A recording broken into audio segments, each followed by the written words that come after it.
Now, we may be here for Formula One pre-season testing in Barcelona, getting very excited about the new season, but there is, of course, a far more important global story that is dominating the headlines at the moment, and that relates to Russia and Ukraine. Now, when we woke up here in Barcelona this morning, we found the news that Russia had commenced its invasion of Ukraine after many, many months of tensions growing between the two countries. And, of course, has a knock-on impact on all sports and Formula One, of course.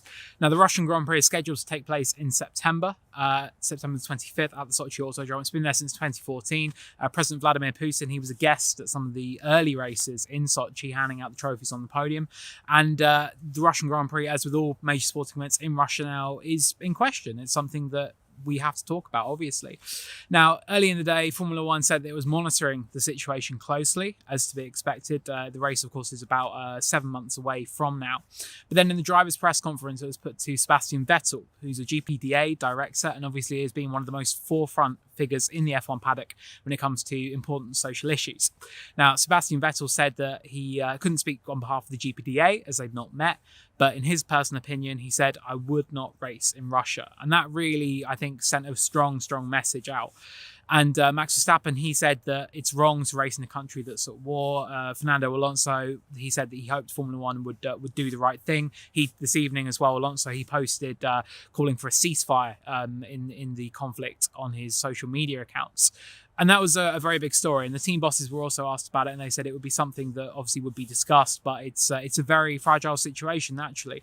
And other big sporting events, they are already moving away from hosting their major tournaments and major finals even in Russia. The UEFA tomorrow morning, they're expected to announce that the Champions League final, which is meant to take place in St. Petersburg at the end of May, that's expected to move location. A number of international football teams as well who are due to play World Cup qualifiers in Russia in the coming months as well, they've said that they would not be willing to travel to Russia to play those games.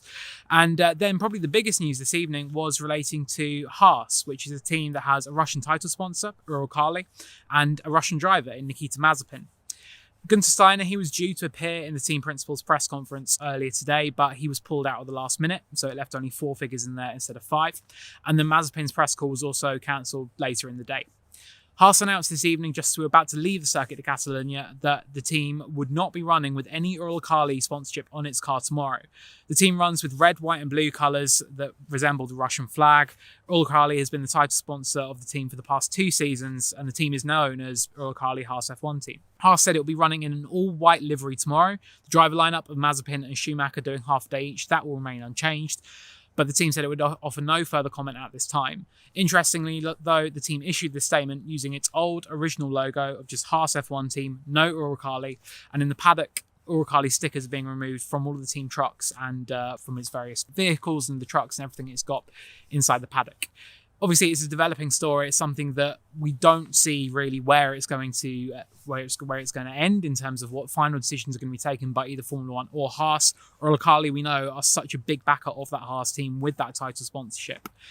But this is a story that really does go beyond sports, and it goes beyond Formula One. I think it's something that we do really need to gain perspective of. We're all very excited, again, as I said in the intro, to be here for Formula One pre-season testing. But yeah, I think our thoughts are really with everybody in the Ukraine at the moment who are affected by this. And yeah, Formula One, I think in the coming days, is going to have a few big decisions to make. It's going to have a lot to discuss. We're not expecting any immediate information tonight about what Formula One will be doing with the Russian Grand Prix moving forward. But tomorrow, obviously on Autosport.com, we'll have all of the news and reaction when we do get to speak to team figures and find out some more information about F1's plans moving forward. But for the time being, the Russian Grand Prix, it's definitely a question being asked, and Uralkali will not be sponsoring the Haas team on the final day of pre-season testing in Barcelona.